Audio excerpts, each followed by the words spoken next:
Le ministre de l'Emploi et de la Protection sociale a fait le point sur les activités de son ministère ce jeudi 10 février, notamment la création d'emplois. Le ministre de l'Emploi et de la Protection sociale, Adama Kamara, était l'invité de la tribune d'échange, les rendez-vous du MIPS, ce jeudi 10 février.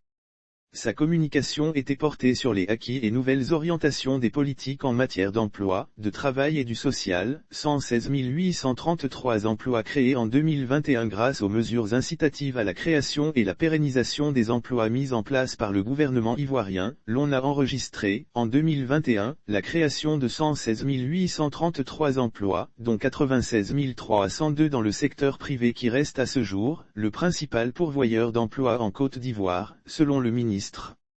La plateforme de services, PFS, un dispositif d'accès à l'activité économique des jeunes et des personnes vulnérables, a permis d'insérer, l'an passé, 6 000 bénéficiaires dans des travaux à haute intensité de main-d'œuvre, TIMO.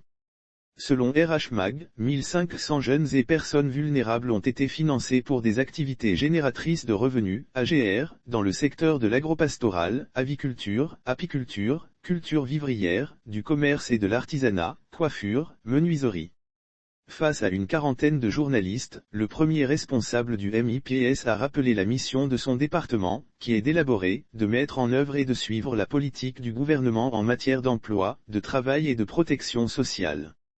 6 000 bénéficiaires dans des travaux à haute intensité de main-d'œuvre, TIMO, toujours au nombre des acquis de l'an dernier. Adama Kamara a évoqué le recrutement dérogatoire de 200 personnes en situation de handicap à la fonction publique et le lancement de la phase pilote de la stratégie nationale intégrée de transition vers l'économie formelle, CITEF, qui vise 5 000 commerçants du secteur vivrier des localités d'Abidjan, de Bouaké, de San Pedro, d'Odiané, d'Abengourou et de Yamoussoukro.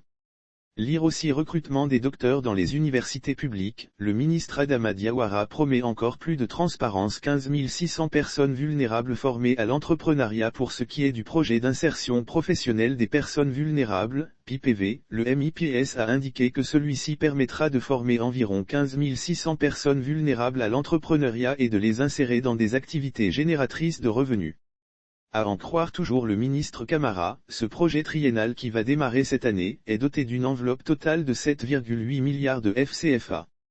Le projet de promotion de l'emploi de ménage, PPM, permettra de former et d'insérer à son tour, près de 6 000 personnes dans le métier de travailleur domestique avec accès à la protection sociale. D'un coût global de 3 millions de FCFA, le PPM, prévu à partir de 2023, va couvrir le district d'Abidjan et la région des Lacs.